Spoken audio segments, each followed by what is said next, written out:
Hi guys, this is an introduction to the Code of Criminal Procedure 1973. The Code of Criminal Procedure 1973 effective വന്നത് 1st April 1974 നിന്നാണ്. ഇന്ത്യയിലുടനീളം application ഉണ്ട് CrPCക്ക്. ഇന്ത്യയിലുടനീളം CrPCക്ക് application ഉണ്ടെന്ന് പറഞ്ഞു. അപ്പോൾ അവിടുന്ന് നമ്മൾ ഓർക്കേണ്ട ഒരു പോയിന്റ് ഉണ്ട്. CrPCയുടെ ചാപ്റ്റർ 8, 10, 11 ഈ 3 ചാപ്റ്റേഴ്സിലുള്ള പ്രൊവിഷൻസ് മാത്രമേ സ്റ്റേറ്റ് ഓഫ് നാഗാലാൻഡിലും ട്രൈബൽ ഏരിയാസ് ഓഫ് ആസാമിലും നോർമലി ആപ്ലിക്കബിൾ ആവുകയുള്ളൂ. ബാക്കിയുള്ള ചാപ്റ്റേഴ്സിലെ പ്രൊവിഷൻസ് അതാത് സ്റ്റേറ്റ് ഗവൺമെന്റിന്, അതായത് നാഗാലാൻഡ് സ്റ്റേറ്റ് ഗവൺമെന്റിനോ ആസാം സ്റ്റേറ്റ് ഗവൺമെന്റിനോ ഒഫീഷ്യൽ നോട്ടിഫിക്കേഷൻ കൊടുത്തതിന് ശേഷം അതാത് സ്ഥലങ്ങളിൽ അപ്ലൈ ചെയ്യാവുന്നതാണ്. ബട്ട് നോർമലി 8, 10, 11 ഈ 3 ചാപ്റ്റേഴ്സിലുള്ള പ്രൊവിഷൻസ് മാത്രമേ സ്റ്റേറ്റ് ഓഫ് നാഗാലാൻഡിലും ആസാമിന്റെ ട്രൈബൽ പ്രദേശങ്ങളിലും അപ്ലൈ ആവുകയുള്ളൂ. അതൊന്ന് ഓർത്തു വയ്ക്കുക.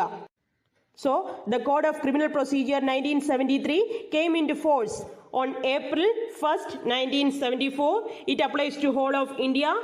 It contains 484 sections, 37 chapters, 2 schedules and 56 forms, and CrPC is a procedural law.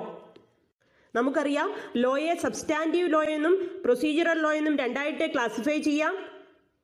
ഇൻഡിവിജ്വൽസിന്റെ rights, duties, അതുപോലെ ലയബിലിറ്റീസ് അതിനെക്കുറിച്ച് പ്രതിപാദിച്ചിരിക്കുന്നതാണ് ഒരു സബ്സ്റ്റാൻറ്റീവ് ലോ എന്നത്. ഫോർ എക്സാമ്പിൾ IPC ഒരു സബ്സ്റ്റാൻറ്റീവ് ക്രിമിനൽ ലോയ്ക്ക് എക്സാമ്പിൾ ആണ് IPC. അതുപോലെ സബ്സ്റ്റാൻറ്റീവ് സിവിൽ ലോസ്ക്ക് എക്സാമ്പിൾ ആണ് എന്തൊക്കെ? Indian contract act 1872, property act 1882 ഇതൊക്കെ സബ്സ്റ്റാൻറ്റീവ് സിവിൽ ലോസ് ആണ്. അപ്പോൾ സബ്സ്റ്റാൻറ്റീവ് ലോയിലെ ഒഫൻസിനെ ഡിഫൈൻ ചെയ്യുന്നുണ്ട്. പിന്നെ അത്തരത്തിലുള്ളൊരു ഒഫൻസ് കമ്മിറ്റ് ചെയ്താൽ അതിനുണ്ടാകുന്ന ലയബിലിറ്റീസ് എന്താണെന്ന് പറഞ്ഞിട്ടുണ്ട്. സോ ഇത്തരത്തിൽ പേഴ്സൺസിന്റെ റൈറ്റ്സ്, ഡ്യൂട്ടീസ് ആൻഡ് ലയബിലിറ്റീസ് ഇതിനെക്കുറിച്ച് പ്രതിപാദിച്ചിരിക്കുന്ന ഏതൊരു ലോയെയും നമുക്ക് സബ്സ്റ്റാൻറ്റീവ് ലോ എന്ന് പറയാവുന്നതാണ്. ഇനി പ്രൊസീജിയറൽ ലോ എന്താണ്? എങ്ങനെയാണ് ഒരു സബ്സ്റ്റാൻറ്റീവ് ലോ അഡ്മിനിസ്റ്റർ ചെയ്യേണ്ടത്, അല്ലെങ്കിൽ എങ്ങനെയാണ് അത് എൻഫോഴ്സ് ചെയ്യേണ്ടത്, എങ്ങനെയാണ് ഒരു സബ്സ്റ്റാൻറ്റീവ് ലോയിനെ നടപ്പിൽ വരുത്തേണ്ടത് എന്ന് പ്രതിപാദിച്ചിരിക്കുന്ന ലോസിനെയാണ് നമ്മൾ പ്രൊസീജിയറൽ ലോ എന്ന് പറയുന്നത്. അതിന് എക്സാമ്പിൾ ആണ് CrPCയും CPCയും. So CrPC is a procedural law. ഇന്ത്യയിൽ ക്രിമിനൽ ലോയുടെ അഡ്മിനിസ്ട്രേഷന് വേണ്ടിയിട്ട് ഫോം ചെയ്യപ്പെട്ട പ്രൈമറി ലെജിസ്ലേഷൻ, ഏറ്റവും ആദ്യത്തതും അതുപോലെ ഏറ്റവും പ്രധാനപ്പെട്ടതുമായിട്ടുള്ള ലെജിസ്ലേഷനാണ് CrPC എന്നത്. So, it is the primary legislation for what? It is the primary legislation on the procedure for administering criminal law in India. ഇന്ത്യയിലെ ക്രിമിനൽ ലോസിന്റെ അഡ്മിനിസ്ട്രേഷന് വേണ്ടിയിട്ടുള്ള പ്രൊസീജിയർ ഉൾക്കൊള്ളുന്ന primary ലെജിസ്ലേഷനാണ് CrPC. The rules of procedure provided by the CrPC are meant to regulate the procedure to be followed in every investigation, inquiry and trial for every offence under IPC and other criminal laws.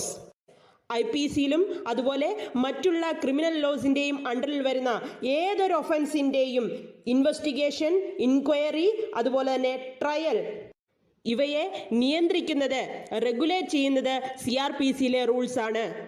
അപ്പോൾ CrPCയിൽ എന്താണുള്ളത്? Rules of procedures, പ്രൊസീജിയേഴ്സിന്റെ rules ആണ്. ഈ rules of procedures എന്തിനു വേണ്ടിയിട്ടുള്ളതാണ്?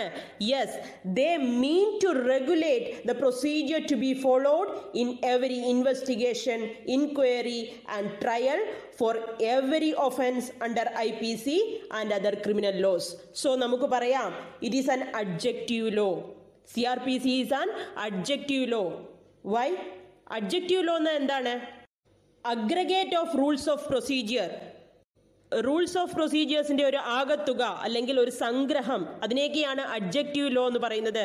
So നമുക്ക് CrPCയെ ഒരു അഡ്ജക്റ്റീവ് ലോ എന്ന് വിളിക്കാവുന്നതാണ്. CrPCക്ക് 4 മെയിൻ ഒബ്ജക്റ്റീവ്സ് നമുക്ക് പറയാൻ കഴിയും. ഒന്ന്, to ensure a fair trial, വളരെ നീതിപൂർവമായിട്ടുള്ള ഒരു ട്രയൽ ഉറപ്പുവരുത്തുക. ആർക്ക്? അക്യൂസ്ഡ് പേഴ്സണ്. അതായത് ഒരു അക്യൂസ്ഡ് പേഴ്സന്റെ റൈറ്റ്സ് കോംപ്രമൈസ് ചെയ്യാതെ നോക്കണം. അതുപോലെ ഒരു അക്യൂസ്ഡ് പേഴ്സണ് ജസ്റ്റിഫിക്കേഷൻ ഇല്ലാത്ത ഒരു ഫേവറും ലഭിക്കുവാനും പാടില്ല. സോ ഇത്തരത്തിൽ പ്രിൻസിപ്പിൾസ് ഓഫ് നാച്ചുറൽ ജസ്റ്റിസ് അനുസരിച്ചുകൊണ്ട് തന്നെ അക്യൂസ്ഡ് പേഴ്സണ് ഒരു ഫെയർ ട്രയൽ ഉറപ്പാക്കുക എന്നുള്ളതാണ് CrPCയുടെ ഒരു മെയിൻ ഒബ്ജക്റ്റീവ്. CRPSയുടെ സെക്കൻഡ് മെയിൻ ഒബ്ജക്റ്റീവ് ആണ് ഫെയർ ജസ്റ്റിസ് ഉറപ്പുവരുത്തുക എന്നത്. എങ്ങനെയാണ് ഫെയർ ജസ്റ്റിസ് ഉറപ്പുവരുത്തുന്നത്? By making an effort to prevent delay in investigation and trial. ഇൻവെസ്റ്റിഗേഷനിലും ട്രയലിലും ഉണ്ടാകുന്ന ഡിലേ ഒഴിവാക്കുവാൻ സാധ്യമാകുന്ന എല്ലാ എഫോർട്ട്സും എടുത്തുകൊണ്ട് ഫെയർ ജസ്റ്റിസ് ഉറപ്പാക്കുക എന്നുള്ളതാണ് CRPSയുടെ സെക്കൻഡ് മെയിൻ ഒബ്ജക്റ്റീവ്. നമ്മൾ പഠിച്ചിട്ടുണ്ട്, ഡിലേ ഡിഫീറ്റ്സ് ഇക്വിറ്റി, അല്ലെങ്കിൽ delayed justice is denied justice. താമസിച്ചു ലഭിക്കുന്ന ഒരു ജസ്റ്റിസ് എന്നത് നിഷേധിക്കപ്പെട്ട ജസ്റ്റിസ് തന്നെയാണ്. അപ്പോൾ ജസ്റ്റിസ് അത് അതിൻ്റെ സമയത്ത് തന്നെ ലഭിക്കണം.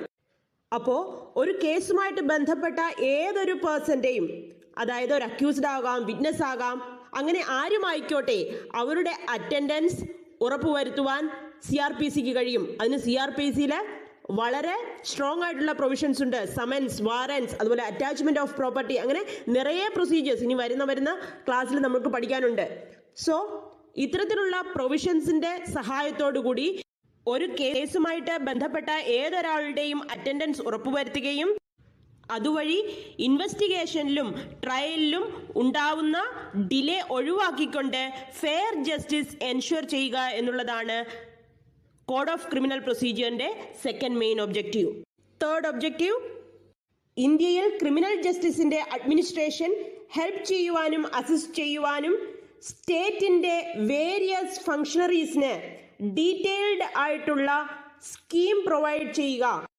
Various functionaries of the state എന്ന് പറയുന്നതിൽ എന്തൊക്കെ ഉൾപ്പെടും? Police, public prosecutors, assistant public prosecutors, additional prosecutors, prison authorities, defence counsel, ഇതെല്ലാം various functionaries under the code of criminal procedures ആണ്. സോ ഈ ഫംഗ്ഷണറീസിന്റെ എല്ലാം വർക്ക് എങ്ങനെയായിരിക്കണം എന്നുള്ള ഡീറ്റെയിൽഡ് സ്കീം പ്രൊവൈഡ് ചെയ്യുക എന്നുള്ളതാണ് CRPCയുടെ third main objective. Fourth objective, ഒഫൻഡേഴ്സിന്റെ ട്രയലിനും പ്രോസിക്യൂഷനും വേണ്ടിയിട്ടുള്ള മെഷീനറീസ് പ്രൊവൈഡ് ചെയ്യുക. ഒഫൻഡേഴ്സിന്റെ ട്രയലിനും പ്രോസിക്യൂഷനും വേണ്ടിയിട്ടുള്ള മെഷീനറി എന്ന് പറയുമ്പോൾ എന്താണ്? ക്രിമിനൽ കോഡ്സ് ആണ്. ഇൻ ഷോർട്ട്, CRPCയുടെ ഫോർ മെയിൻ ഒബ്ജക്റ്റീവ്സ് എന്താണ്? അക്യൂസ്ഡ് പേഴ്സണ് ഫെയർ ട്രയൽ ഉറപ്പുവരുത്തുക, ഇൻവെസ്റ്റിഗേഷനിലും ട്രയലിലും നടക്കുന്ന ഡിലേ ഒഴിവാക്കിക്കൊണ്ട് ഫെയർ ജസ്റ്റിസ് ഉറപ്പാക്കുക, സ്റ്റേറ്റിന്റെ വേരിയസ് ഫംഗ്ഷണറീസിന് വർക്കിങ്ങിന് വേണ്ടിയിട്ടുള്ള ഡീറ്റെയിൽഡ് സ്കീം പ്രൊവൈഡ് ചെയ്യുക, അതുപോലെ ഇന്ത്യയിൽ ക്രിമിനൽ ഒഫൻഡേഴ്സിന്റെ പ്രോസിക്യൂഷനും ട്രയലിനും പണിഷ്മെന്റിനും വേണ്ടിയിട്ടുള്ള മെഷീനറീസ് പ്രൊവൈഡ് ചെയ്യുക. Clear? Now the nature and scope of CRPC. Number 1, CRPC is a procedural law. നമുക്കറിയാം, CRPC is a procedural law that regulates the proceedings of criminal courts in India. Number 2, it is a remedial law. Why? It defines the remedies. So the CRPC is a remedial law. Number 3, it is an adjective law. CRPC is an adjective law. Number 4, CRPC supplements the substantive criminal law. Supplement ചെയ്യുക, പരിപോഷിക്കുക.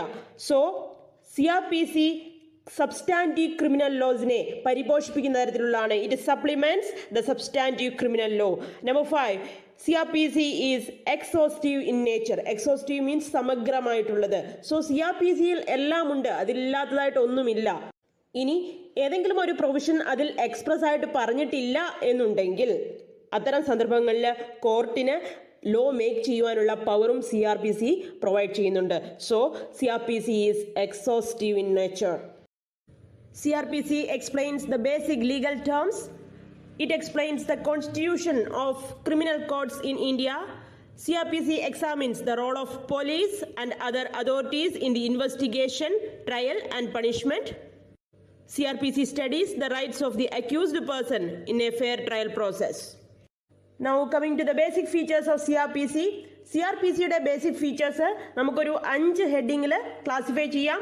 Organisation of criminal codes, fair trial to the accused person, protection to the accused person, trial procedure and duty of police.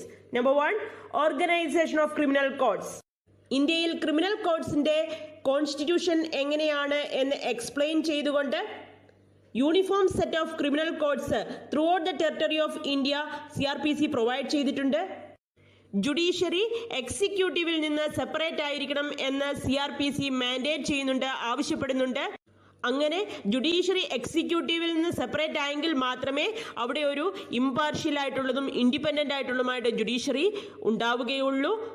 So സ്റ്റേറ്റിൻ്റെ ഒരു ഓർഗൻസിൻ്റെയും interference ഇല്ലാത്ത ഒരു impartial and independent ജുഡീഷ്യറിയാണ് CrPC mandate ചെയ്യുന്നത്. The CrPC provides